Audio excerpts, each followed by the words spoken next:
নমস্কার দর্শক বন্ধুরা, রেস স্পোর্টসের পর্দায় আপনাদের সবাইকে স্বাগত। আমি দাঁড়িয়ে আছি যুবভারতী ক্রীড়াঙ্গনের সামনে। আমার সাথে রয়েছে আমারই সহকর্মী সৌরভ মুখার্জিদা।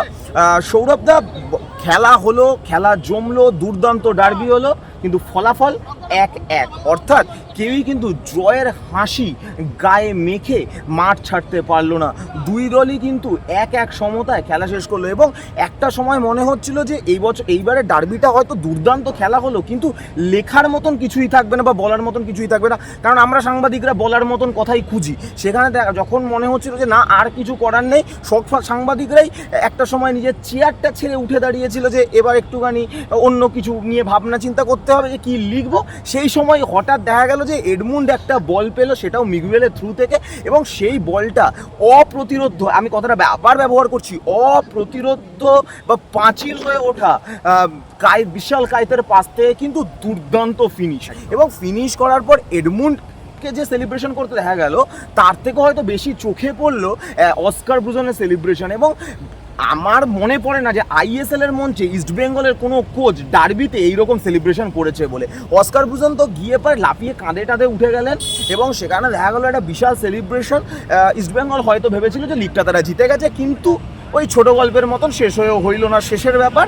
মোহনবাগান কিন্তু তাদের রসদ তখনও বাঁচিয়ে রেখেছিল, এবং শেষ মুহূর্তে যখন ওই অ্যাডেড টাইম, যখন মোহনবাগান সমর্থকরা আস্তে আস্তে বাড়ি মুখো, যখন মোহনবাগান সমর্থকদের কাঁধ ঝুঁকে পড়েছে, সেই সময় একটা কর্নার, এবং কর্নারে স্বভাবত মোহনবাগান যে গোল করবে এটা মোহনবাগানের অতি বড় সমর্থকও বিশ্বাস করে না। সেখান থেকে দাঁড়িয়ে মোহনবাগান কর্নার তুলতে আসছে গিয়ে, যাকে নিয়ে এই বছর প্রচুর সমালোচনা, সেই দিমিত্রি পেত্রাতস। মাঠের অপশান রয়েছে, তারপরেও দিমিত্রি পেত্রাতস কর্নার তুললো, কিন্তু যে কর্নারটা তিনি তুললেন, সেই কর্নারটা পিন পয়েন্ট মাথায় গিয়ে পড়লো তারই অজি সতীর্থ জেসন কামিন্সের, এবং জেসন কামিন্স মাথাটা জাস্ট ঘুরিয়ে দিলেন। মাথাটা ঘুরিয়ে দেওয়ার ফলে আবার অন্যদিকের আরেক অপ্রতিরোধ্য গোলকিপার প্রভসুখান গিলকে টোপকে কিন্তু জালে বল জড়িয়ে যায়, এবং খেলার ফলাফল গিয়ে দাঁড়ালো 1-1। এরপরে আর গোল হয়নি। গোল হলে হয়তো আরও বেশি মজার হতো বা আরও কিছু বলার থাকতো, কিন্তু এরপরে আর গোল হয়নি। এবং এই যে লিগ, আজকে লিগের ট্রফি বা লিগের তাজ কিন্তু মাথায় কেউ পড়তে পারলো না। লিগের তাজ কিন্তু মাথায় কারোরই উঠলো না। সেটা শেষ হবে 21 তারিখে গিয়ে। 21 তারিখ কী হবে সেটা 21 তারিখে আলোচনা হবে। আজকের ম্যাচ যেটা হলো, সেইটার যদি 5 পয়েন্টস নিয়ে আলোচনা করতে হয়, তাহলে সবার প্রথমে যে পয়েন্টটা দিয়ে আমি শুরু করতে চাই, সেই পয়েন্টসটা হলো দু দলের দুজন গোলকিপার। একদম অদ্ভুত ফুটবল যাকে বলে। এবং ম্যাচের শেষে মিক্স জোনে রশিদকে আমরা যখন জিজ্ঞেস করলাম, রশিদ কথা বলার আগে থামলো, সে ভাবলো কি বলবে, এবং তারপরে বলল অবিশ্বাস্য, বলার ভাষা নেই। আমি বাংলা তর্জমা করছি, উনি বাংলায় বলেন, উনি ইংলিশে বলেছেন যে অবিশ্বাস্য, বলার ভাষা নেই। মানে প্রভসুখান গিলের ওই যে সেভ, ম্যাকলারেনের সেভটা সত্যি অবিশ্বাস্য। আর উল্টো দিকে বাগানের বাজপাখি বিশাল কায়েত, দেখে মনে হচ্ছিল যে এই বিপিন গোল করে ফেলে। একদম গোলটা বিপিন করতে পারলো না। অবশ্যই ওই গোলটা হয়তো সেভ করেনি বিশাল কায়েত, কিন্তু জায়গা যে ছোটো করেছিল, ওখানে বিপিন কিন্তু বুঝতে পারেনি কি করবে। এরপরে অ্যান্টন সসবার, তারটা তো গোল হয়েই যায় বলে আবার ধরা হলো, কিন্তু বাজপাখির মতন ছোঁ মেরে, সেই যেভাবে পাখিরা ছোঁ মেরে শিকার ধরে, এরকম ছোঁ মেরে যেন পা থেকে বলটা কেড়ে নিল। বিশাল কায়েতের কাছে দেখে যেন মনে হচ্ছিল যে ম্যাচটা বিশাল কায়েতের কাছে একটুখানি স্লো চলছে। মানে ম্যাচটা যদি মিনিট চলে, তাহলে বিশাল কায়েতের কাছে সেকেন্ডে চলছে। সে যেন সব কিছু স্লো দেখতে পাচ্ছে।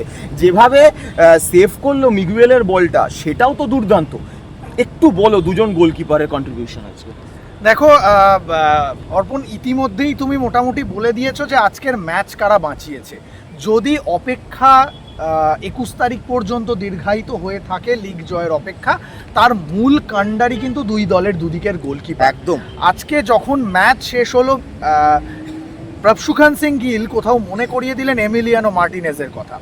গোটা সাংবাদিক চত্বর জুড়ে, প্রেস বক্স থেকে শুরু করে প্রেস কনফারেন্স রুম, সব জায়গাতে যেন এই একটা কথাই উচ্চারিত হচ্ছে যে সেই আর্জেন্টিনার হয়ে বিশ্বকাপের ফাইনাল ম্যাচে সেই যে গোল বাঁচানোটা, সেটাই যেন কোথাও যেন সেই মুহূর্তটাকেই ফিরিয়ে দিল। জেমি ম্যাকলারেনের ওই টাচটা নিশ্চিতভাবে গলে যাচ্ছিল, সেখানে যেভাবে প্রভসুখান সিং গিল বাঁচালেন, সেটাকে অসাধারণ বললেও কম বলা হবে। এবং অন্যদিকে ইস্টবেঙ্গল কিন্তু প্রথমার্ধেই ম্যাচ শেষ করে দিতে পারে একদম যে সুযোগ পেয়েছিল। একদম একদম এবং বিশাল কাইতের জন্য এটা কিন্তু প্রথমবার নয়, একাধিকবার এই পারফরমেন্স করেছেন এবং আরও একবার করলেন। যদি শেষ মুহূর্তে কোনোভাবে এডমুন্ডের ওই বলটা বাঁচিয়ে দিতে পারতেন তাহলে মোহনবাগান আজকে জয়ের হাসি নিয়েও ফিরতে পারতো।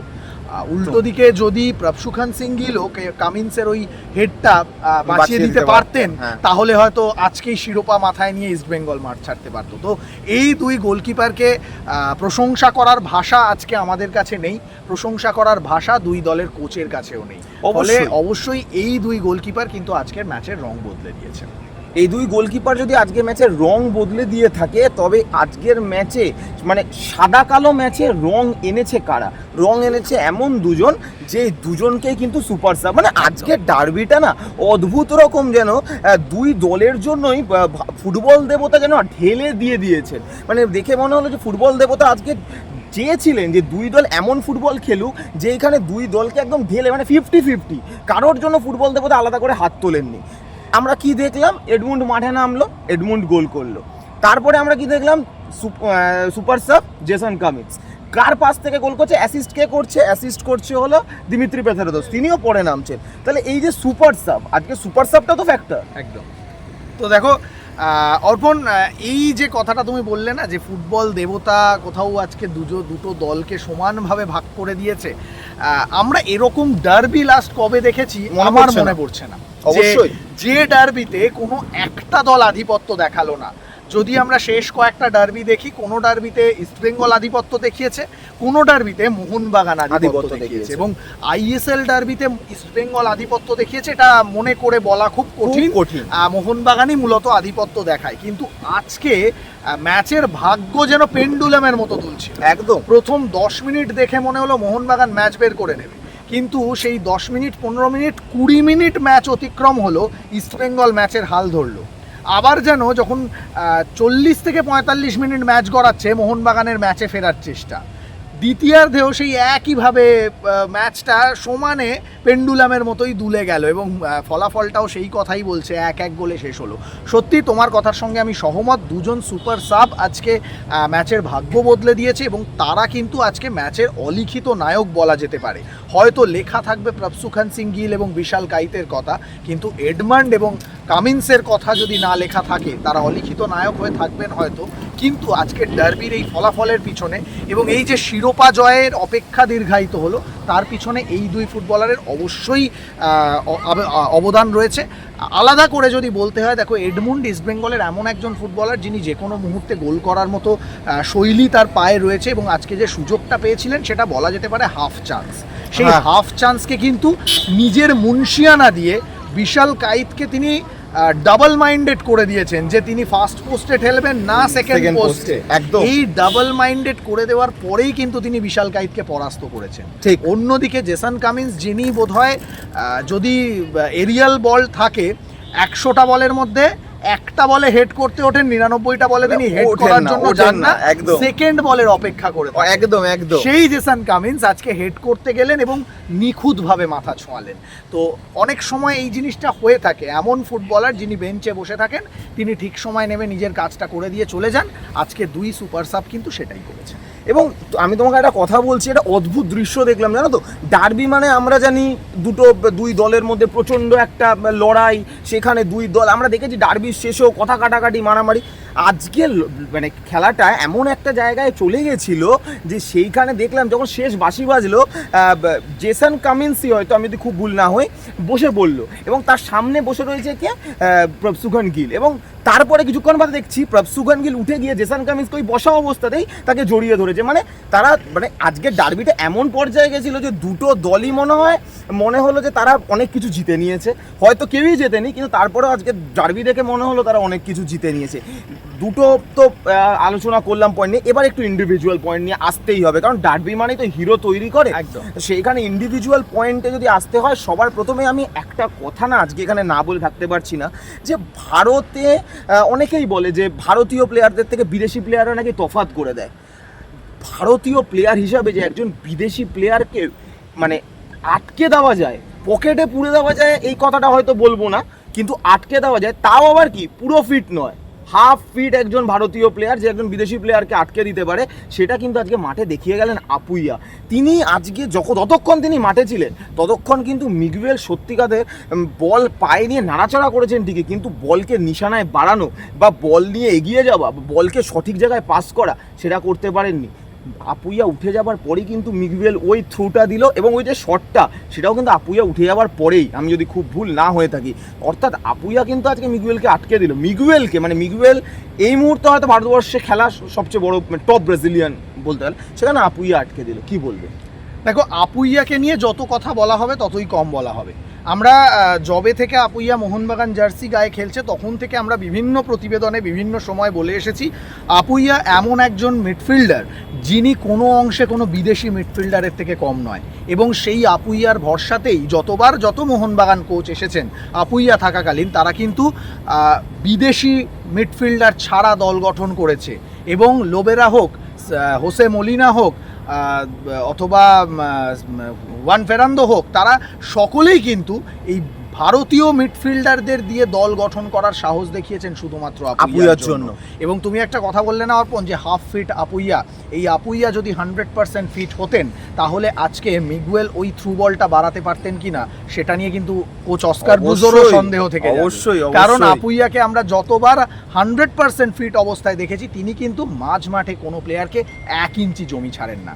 আজকে যতক্ষণ মাঠে ছিলেন তার সেরাটা দিয়ে লড়াই করে গিয়েছেন। যখন মাঠ ছাড়লেন আমরা দেখলাম বেশ খোঁড়াচ্ছেন। তিনি যতটা সময় মাঠে থেকেছেন কোনো কিছু কসুর করেননি, দলের জন্য প্রাণপাত করে গিয়েছেন।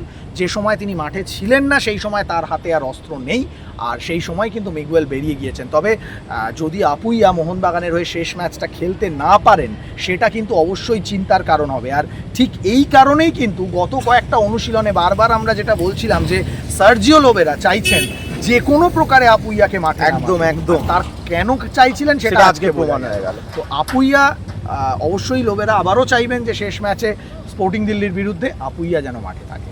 এবং আপুইয়াকে নিয়ে আমি একটা কথা বলে পরের পয়েন্টে যাব, সেটা হলো যে আজকে পুরো ম্যাচটা যখন আমি বসে বসে প্রেস বক্স থেকে দেখছি রাশিদ বল নিচ্ছে, রাশিদ বল নেওয়ার পর খুঁজছিল, প্রথম দিকে তিনি খোঁজা শুরু করলেন মিগুয়েলকে।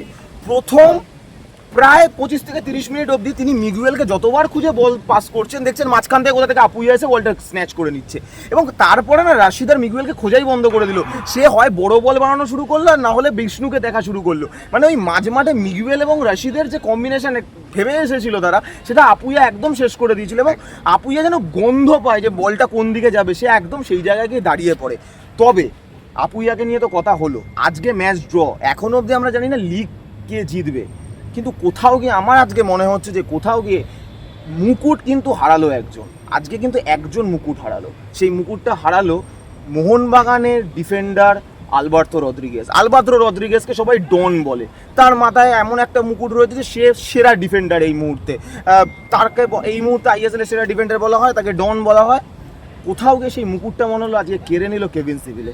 প্রথম দিকে চোট, দলে না থাকা, কিন্তু আজকে কেভিন সিভিলে যে ফুটবলটা খেললো সেটা দেখে মনে হলো যে তার সামনে জেমি ম্যাকলারেন, ওদিকে মনবীর হোক বা লিস্টন কোলাসো যেন স্কুল ফুটবলের প্লেয়ার যারা এসছে এবং খুব অবলীলায়, মানে কোনো কষ্ট করে নয়, খুব অবলীলায় আটকে দিচ্ছেন। এবং তার প্রত্যেকটা ট্যাকেল, আমি অবাক হয়ে গেলাম যে একটা প্লেয়ারের 100% ট্যাকেল কী করে ঠিক হতে পারে। তিনি একটাও কাট দেখেননি, তিনি একটা ফাউল করেননি, তার প্রত্যেকটা ট্যাকেল পিন পয়েন্ট ট্যাকেল। কীভাবে একটা প্লেয়ার এতটা পিন পয়েন্ট ট্যাকেল করতে পারে, এটা সত্যি রোবট ছাড়া বা এআই ছাড়া সম্ভব নয়। দেখো, কেভিন সিভিলে জবে থেকে ভারতে এসেছেন, ইস্ট বেঙ্গল জার্সি গায়ে চাপিয়েছেন, তখন থেকে মানে সাংবাদিক মহলে, পেপারে, মানে সংবাদপত্রে তাকে নিয়ে প্রচুর শব্দ খরচ করা হয়েছে। আমরা যারা ডিজিটাল মিডিয়ার রিপোর্টার, আমরা তাকে নিয়ে বহুবার কথা বলেছি। কেভিন সিভিলে এমন একজন ডিফেন্ডার যিনি ঠান্ডা মাথায় 90 মিনিট ফুটবল খেলে। একদম। কেভিন সিভিলে যখন ছিলেন না ইস্ট বেঙ্গলে, আর কেভিন সিভিলে যখন রয়েছেন ইস্ট বেঙ্গলে, দুটো পার্থক্য পরিষ্কার প্রচুর।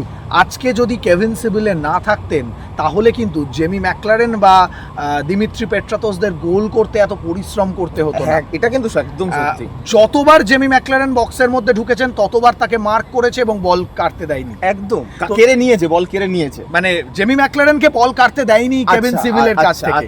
কখনো বডি দিয়ে কভার করেছে, কখনো 100% নিখুঁত ট্যাকেল করেছে, একদম। অথবা এমনভাবে তিনি পাস বাড়িয়েছেন যে পাসটা কেড়ে নেওয়া সম্ভব নয়। তো এই রকম একজন কোয়ালিটির ডিফেন্ডার, যিনি কার্ড দেখেন না, যিনি বক্সের মধ্যে ঠান্ডা মাথায় নিখুঁত ট্যাকেল করেন, সেরকম ডিফেন্ডারকে যে কোনো দলের আক্রমণ ভাগ ভয় পাবেন।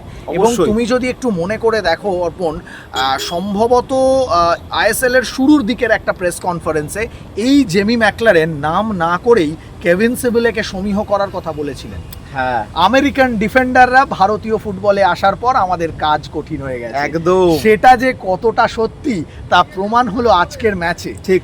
জেমি ম্যাকলারেন কিন্তু ফক্স ইন দ্য বক্স বলা হয়, এবং একদম। আজকে বহুবার আপুইয়া, অনিরুদ্ধ থাপা, সাহাল বক্সের মধ্যে লব করা পাস, কখনো থ্রু বল, কখনো মনবীর লিস্টনের ডিফেন্স ছেড়া মাইনাস চলে এসেছে, কিন্তু জেমি ম্যাকলারেন সেই বল মেট করতে পারেননি। যে বল জেমি ম্যাকলারেনকে অনেক দলের বিরুদ্ধে দেখা গেছে একটা টোকায় গোল করে দিয়েছে। তো আজকে নিঃসন্দেহে তোমার কথার সঙ্গে আমি সহমত যে আলবার্তো রড্রিগেজের ডিফেন্সের ডন এই শিরোপাটা বোধহয় ছিনিয়ে নিলেন কেভিন সিবিলে। তবে কেভিন সিবিলেকে এই পারফরমেন্স ধরে রাখতে হবে পরের ম্যাচ পর্যন্ত যদি ইস্ট বেঙ্গলকে শিরোপা জিততে হয়। এবং আমি জানি না পরের মরশুমে কি হতে চলেছে বা পরের মরশুমে কি টিম তৈরি হতে চলেছে, তবে আলবার্তো এবং কেভিন সিবিলে যদি একই টিমে থেকে যায় এবং যদি এর পরের মরশুমেও এই একই টিমের থেকে ফুটবল খেলে, আমার না খুব রিয়াল মাদ্রিদ বার্সেলোনা দুটো প্লেয়ারের কথা মনে পড়ছে। একদিকে হলো সার্জিও র্যামোস আর একদিকে হলো পুয়াল। সার্জিও র্যামোস একজন খুব রকচটা উল্টো দিকে পুয়াল, কেভিন সিবিলের মতন খুব ঠান্ডা মাথার। মানে এই দুজনের কথা হঠাৎ মনে পড়লো, কারণ সার্জিও লোবেরা তো কথায় কথায় রিয়াল মাদ্রিদ বার্সেলোনা টানেন, তাহলে আমি টানতেই পারি। এমন সম্ভাবনা কি তৈরি হতে পারে আলবার্তো রড্রিগেজ এবং কেভিন সিবিলে একই দলে খেলবে? সেটা আমি জানি না, সেটা তো থিঙ্ক ট্যাঙ্ক বলতে পারবে, এবং সেটা দেখা যাবে। এই তো গেল সব ভালো ভালো কথা, এবার একটু খারাপ কথাতেও আসা দরকার, কারণ অবশ্যই একটা ম্যাচের তো সব পজিটিভ হয় না, কিছু নেগেটিভও থাকে। সেইখানে আজকের ম্যাচের যদি নেগেটিভ কিছু হয়ে থাকে সেটা হলো গোল মিসের যেন একটা রঙ্গমঞ্চ তৈরি হয়ে গেছিল যুবভারতী ক্রীড়াঙ্গন। মানে তারা, মানে ইস্টবেঙ্গল মনে হয় বা মোহনবাগান দুজনেই মনে হয় চাইছিল যে আমরা গোলের কাছ অবধি যাব, তারপরে গোলটা মিস করব। এবং একটা মিমের কথা খুব মনে পড়ে যে শর্ট ইনভেন্ট ইন এই সাল, তার আগের দিনের ফুটবলে দেখা যাচ্ছে কেউ শর্ট নিচ্ছে না। মোহনবাগানও মনে হয় মানে ওটাই বলে নেমেছিল যে শর্ট নেওয়া যাবে না, একদম গোলের কাছে এসে গোলকিপারকে কাটিয়ে নেওয়ার পর গোল করতে হবে, তাই মোহনবাগান শর্ট নিচ্ছিল না। আর ইস্টবেঙ্গলের যেন মনে হচ্ছিল যে বিশাল কাইতকে টপকানোটা ইস্টবেঙ্গলকে কেউ বারণ করে দিয়েছে, যে রাবণকে যেমন বারণ করে লক্ষণ রেখা টপকানো যাচ্ছিল ওরকম বারণ করে দিয়েছে, না বিশাল কাইতকে টপকানো যাবে না।